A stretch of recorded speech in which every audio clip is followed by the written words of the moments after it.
Forget everything you think you know about legendary fights, because I'm about to tell you about the night that changed my entire perspective on what human beings are capable of. 3 weeks ago, I was in Hong Kong, just minding my own business, when my buddy Chen calls me up and says, "You need to get down to the warehouse district right now." I'm like, "What the hell for? It's midnight on a Tuesday." He goes, "Bruce Lee is fighting some Moroccan monster tonight, underground. Winner takes everything." I thought he was bullshitting me. But then I get there and see this crowd of maybe 200 people, all pressed around this makeshift ring in an old textile factory. The air is thick with cigarette smoke and tension so heavy you could cut it with a knife. Money is changing hands everywhere as bookies shout odds in 3 different languages. That's when I see him. Bruce Lee, standing in the corner like he owns the entire universe. 5'7" of pure liquid lightning, bouncing on his toes, shadow boxing combinations that are moving so fast they're just blurs. His muscles are like steel cables under his skin, and his eyes have this focus that makes you feel like he can see straight through your soul. He's wearing simple black shorts, no shirt, looking like a predator who's been waiting his entire life for this moment. Then I look across the ring. This mountain of a man is stretching in the opposite corner. 6'2", maybe 220 pounds of solid muscle. His name is Brahim Achabbakhe, and he looks like he was carved from granite by an angry god. His legs are tree trunks, his hands are sledgehammers, and when he throws practice kicks at the air, the sound makes people step backward. The guy's wearing red shorts and has this calm, calculating look that says he's broken plenty of men before tonight. The guy next to me whispers, "That's the Moroccan destroyer. 37 professional wins, 31 knockouts. He once kicked a heavy bag so hard it broke the chain." I'm thinking, Bruce is fast, but this dude could probably punch through a brick wall. The introductions are made in broken English and Cantonese. Bruce gets a roar from the locals, but Brahim has his supporters too.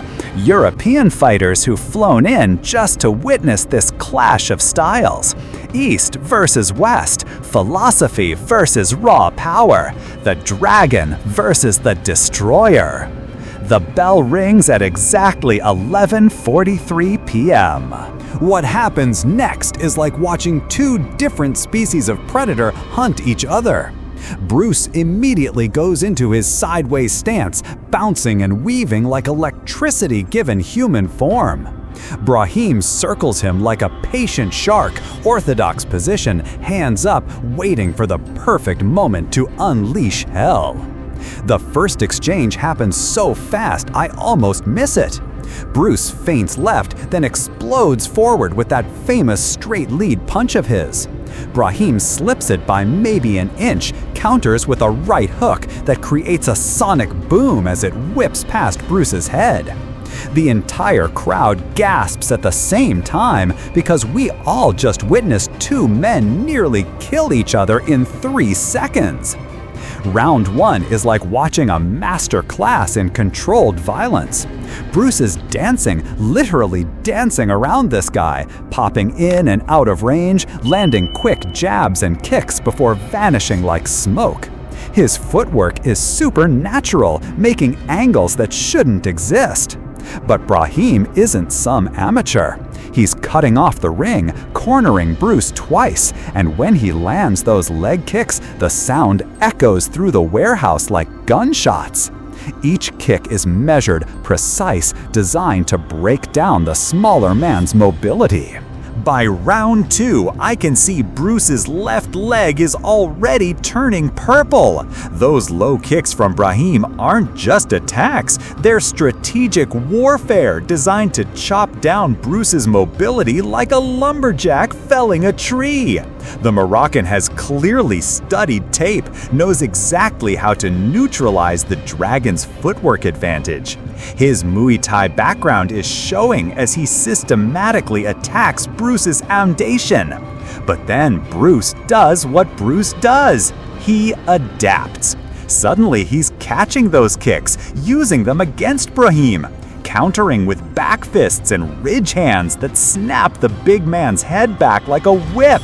The crowd is going absolutely insane because we're watching genius-level problem solving in real time. Bruce starts mixing in spinning kicks, switching stances mid-combination, turning his liabilities into weapons. Round 3 is when everything changes. Brahim rushes forward like a freight train, throwing a combination that would have put most fighters in the hospital. Left hook, right cross, left hook again.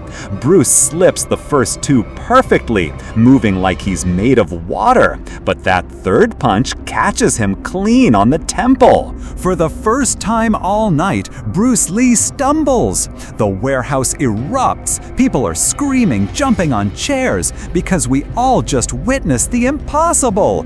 The dragon is hurt, backing up against the ropes, and Brahim is pressing forward like a predator that smells blood in the water. For 10 seconds that feel like 10 hours, Brahim is unleashing everything he has.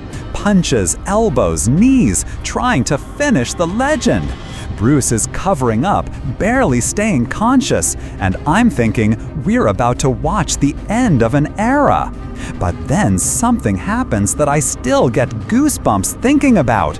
Bruce drops into this crouch, slips under a massive overhand right that would have decapitated him, and explodes upward with an uppercut that catches Brahim perfectly under the chin. The sound is like a baseball bat hitting a watermelon. Brahim's eyes roll back and he crashes to the concrete floor like a falling building. The referee starts counting, but Brahim is tough as nails. At the count of 8, he pulls himself up, shaking his head clear. The heart of a true warrior is pumping through his veins. Round 4 becomes pure chaos. Both men abandon all strategy and just start trying to murder each other in the center of the ring. Bruce is throwing combinations so fast they look like special effects. Jab, cross, hook, spinning back fist, all flowing together like deadly music. Brahim is answering with body shots that sound like thunder and kicks that could cave in a car door. With 30 seconds left, Bruce lands a perfect side kick that sends Brahim crashing into the ropes. Bruce Lee wins by knockout, proving that legends aren't made from size or power, but from the will to transcend human limitations when everything is on the line.